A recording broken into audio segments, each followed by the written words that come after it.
Invités sur le plateau et avec François Bert qui nous a rejoint, connecté. François Bert qui est Saint-Cyrien, ancien capitaine dans une unité parachutiste de la Légion étrangère et auteur de l'ouvrage Le discernement à l'usage de ceux qui croient qu'être intelligent suffit pour décider, aux éditions Artege. Merci d'avoir accepté notre invitation parce que votre regard, votre parcours bien sûr, mais votre livre nous intéresse particulièrement pour mieux comprendre ce conflit entre Israël et le Hamas et toute la diplomatie mondiale qui gravite autour, car tout se résume à des prises de décision et donc, François Bert, à du discernement. On est d'accord?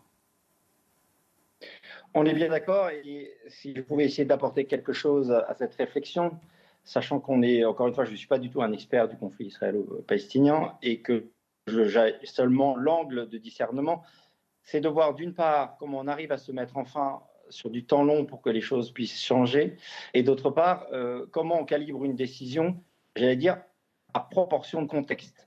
Moi, ce qui me crève les yeux, je vais réfléchir un peu en deux temps, c'est-à-dire que ce qui me crève les yeux sur Israël, et après j'aimerais revenir en France, ce qui me crève les yeux, c'est un des vertiges de l'autorité que j'appelle le vertige de la loi, c'est-à-dire des gens qui veulent à tout prix suivre un plan sans écouter la réalité contextuelle. C'est qu'au moment où il y a eu cette agression du Hamas, Benjamin Netanyahou était complètement focalisé sur la Cisjordanie avec quelque chose de très militant sur la partie des colonies, et qu'au lieu d'écouter l'essentiel de ce qui lui revenait dans le pilotage d'un pays, il suivait une idée fixe. Et chaque fois que quelqu'un suit une idée fixe, en général, il loupe l'essentiel. Et donc, du coup, tout se dérègle. C'est-à-dire qu'il a suivi une idée fixe, il a été surpris, et du coup, il surréagit. Et en suragissant, il aggrave les ralliements par rapport, justement, là où il était en victime, il passe, du coup, dans une position où on va lui reprocher les excès de victimes civiles, etc. Et que, pour moi, l'intérêt de ça, si je le ramène au discernement, c'est d'une part, de prendre le temps de silence, d'écouter, de se recentrer sur l'essentiel, mais d'agir à proportion de contexte. Quand il y a une agression, premier sujet, c'est de limiter la casse, de réagir le plus vite possible pour empêcher qu'il y ait plus de morts et qu'il y ait plus de dommages. Et deuxième étape après, on prend le temps de rétablir son autorité et de mettre à mal aussi les nuisances sans agir de manière démesurée. D'où l'importance, effectivement, dans la séquence qui rentre, de pouvoir cibler ce qui doit être ciblé, y aller carrément, mais pas en démultipliant l'action de manière à faire des victimes civiles et que ça complique pour moi le conflit, même si je sais que c'est très imbriqué et très compliqué. Voilà. Après, moi j'aimerais aussi ramener, c'est toujours mon sujet, à la partie qui nous revient. Vous savez, c'est la prière de Marc Aurèle qui dit que la force me soit donnée d'avoir la sérénité d'accepter ce que je ne peux pas changer, le courage de changer ce que je peux, et la sagesse d'en connaître la différence. Et là-dessus, c'est pour moi intéressant de voir comment, en France, on va beaucoup se positionner tous sur un pays qui nous échappe en grande partie, et on ne fait pas le début du travail qui nous revient dans notre pays pour éviter que justement ce conflit percole chez nous et fasse plus de dégâts. Et que les mêmes enjeux que j'ai évoqués, celui du travail du temps long et celui d'action à proportion de contexte, quelque part devraient concerner notre gouvernement. Je reviens simplement à Samuel Paty. Qu'a-t-on fait depuis Samuel Paty? Et pour ensuite courir à Arras pour refaire un beau discours, à quel moment on rétablit l'autorité? Ce qu'on vit là, c'est comme en Israël, ça s'appelle la guerre asymétrique de David Galula. Et donc, pour faire face à la guerre asymétrique, il faut un travail de fond. Encore une fois, il faut que l'autorité du pays loyaliste soit rétablie. Et ça se fait dans le temps long, en se concentrant sur l'essentiel et en ne courant pas soit vers l'idéologie, soit vers l'accessoire ou le dérisoire. François Bert, c'est très intéressant, en effet, mais est-ce que ces dirigeants politiques, quels qu'ils soient, d'ailleurs vous faisiez allusion à Benjamin Netanyahou, mais également en France aussi, où il semble que le conflit vienne s'intégrer, en tout cas s'incrémenter sur notre sol, est-ce que les dirigeants ont le temps? Est-ce qu'ils ont la possibilité de pouvoir réfléchir et de ne pas manquer de discernement? Parce que parfois, ils sont dans une situation de crise, une situation d'urgence, et ils doivent prendre une décision dans l'immédiateté. En fait, c'est très intéressant, c'est un des chapitres clés du livre, c'est qu'il y a deux niveaux de décision. Il y a la décision stratégique et il y a la décision courante.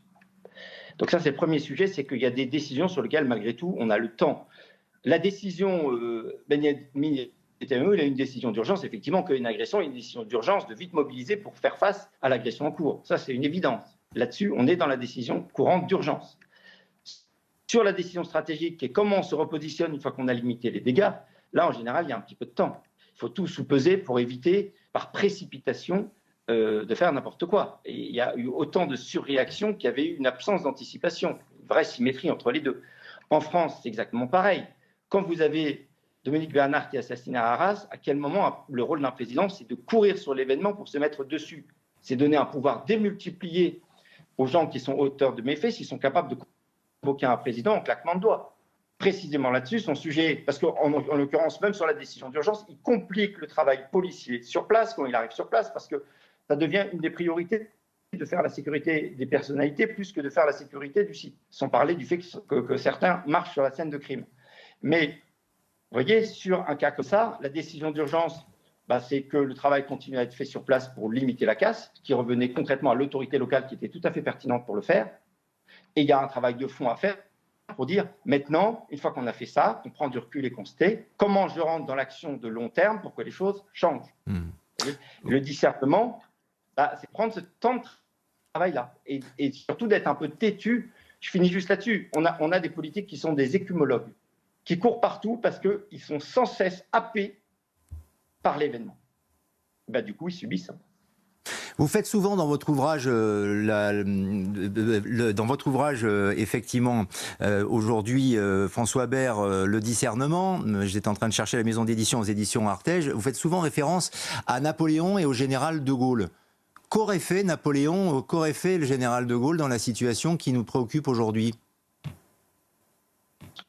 Sur le côté français, ce qui est certain, c'est qu'il n'aurait pas couru partout. Ce qui est certain, c'est que il aurait pris le temps, avant de s'exprimer là-dessus, d'abord de laisser l'action se faire, donc de limiter la contamination, du conflit par rapport à toutes les manifestations, etc. La deuxième chose, c'est pareil, c'est que moi je ne peux pas vous répondre là-dessus qu'en instantané, parce que l'un comme l'autre pourrait faire un travail de long terme aussi qui aurait empêché ce genre de réaction.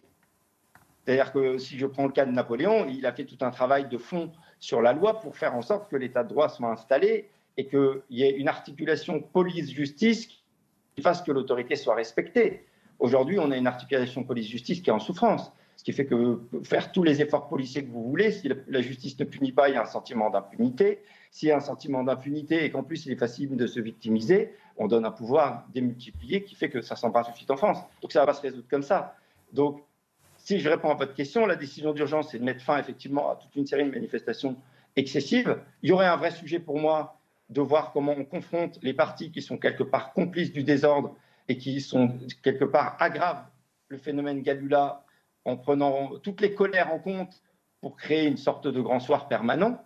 Ça, c'est le deuxième sujet. Et le troisième sujet, encore une fois, le travail de rétablissement de l'autorité, c'est un travail de long terme, mais qui doit se faire, non pas en allant de conférence de presse en conférence de presse, mais j'allais dire que pour moi, un gouvernement, et là je reviens à Napoléon, son état-major, De Gaulle à sa façon sur la manière dont il a pu faire les choses au niveau aussi législatif, de faire en sorte que les réunions du gouvernement ne soient que de la coordination de fond pour que les choses aillent jusqu'au bout, plutôt que de balancer des lois ou de la communication pour faire donner l'illusion qu'on prend en compte le problème en fait. Merci pour toutes ces précisions, François Bert, et je renvoie évidemment celles et ceux qui nous regardent à votre ouvrage Le discernement aux éditions Artege. Merci de nous avoir accompagnés. Petite réaction peut-être, William T, sur ce qui a été dit. Alors évidemment, là on est dans peut-être la partie un peu macro de la politique et de la diplomatie, mais ce n'est pas inintéressant, en tout cas pour comprendre le processus de décision. Absolument.